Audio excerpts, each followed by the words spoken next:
le Conseil a décidé en cette matinée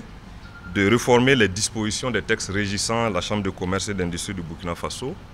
afin de mieux orienter ses actions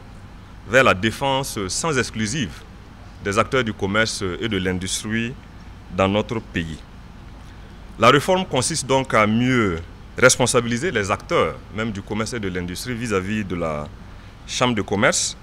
en instituant un mécanisme de cotisation désormais pour servir le fonctionnement des instances consulaires et les activités de tous les membres de cette instance.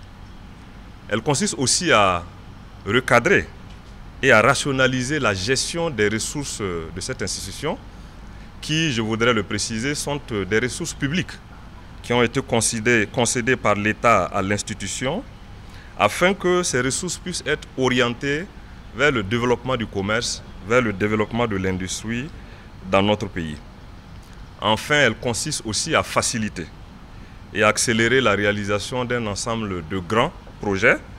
structurants de développement du secteur dans le cadre du plan d'action pour la stabilisation et le développement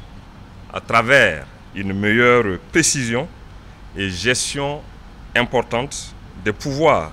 et des rôles des hommes et des femmes qui animent cette institution. Donc, grosso modo, ces réformes visent à amener la Chambre de commerce à davantage être accentuée vers les missions et les rôles qui lui ont été confiés en matière de développement du commerce et de l'industrie dans un contexte actuel de transition et de lutte contre le terrorisme où notre pays a vaillamment besoin de la synergie d'ensemble de toutes les institutions dans ce domaine pour qu'ensemble nous allons vers des lendemains meilleurs pour notre pays, le Burkina Faso.